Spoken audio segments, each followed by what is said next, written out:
Ayon sa pag-aaral ng isang grupo sa Amerika, aabot mahigit 18 trilyong piso ang mga kontrabandong naipasok sa Pilipinas mula taong 1960 hanggang taong 2011.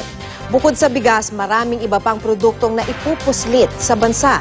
Makibalita tayo kay CJ Turida.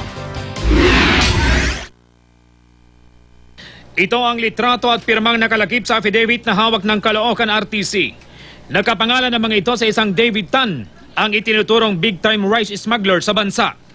Ikinukumpara ito ng Prosecutor's Office sa litrato at pirmang makikita naman sa passport ni Davidson Bangayan na sinasabing gumagamit ng alias na David Tan.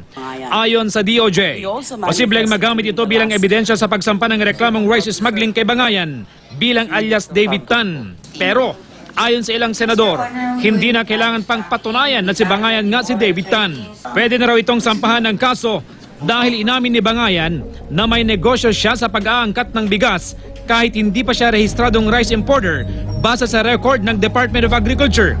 Bukod sa rice smuggling, walang habas din ang ilegal na pag-aangkat ng sibuyas mula sa ibang bansa. Ayon sa Department of Agriculture, halos 400,000 sako ng puting sibuyas ang na-import mula sa New Zealand at Netherlands sa pagitan ng Setyembre at Disyembre noong nakaraang taon.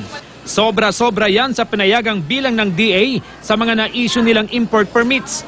Nakadagda itong imbestigahan ng Kongreso. Nariyan din ang di matapos-tapos na problema sa pagpupuslit ng ilegal na droga sa bansa. Kahapon lang, nasabat ng customs ang 6 na sako ng ipinagbabawal na gamot mula sa Pakistan.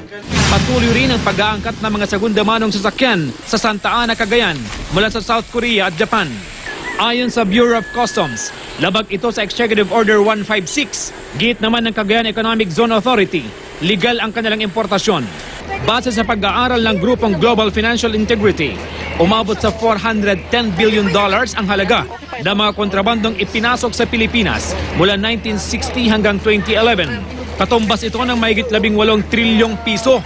Pataas pa ng pataas ang halaga ng produktong ipinupuslit sa bansa mula 2009 hanggang 2011. $19.3 billion ang nawalang buwis ng bansa mula pa noong 1990 dahil sa smuggling. Tiniyak naman ng Malacanang na pinaiigting nila ang kampanya kontra smuggling. Isa raw sa kanilang hagbang ang naging balasahan ng mga opisyal sa Bureau of Customs. CJ Torida, Nagbabalita, Pilipinas.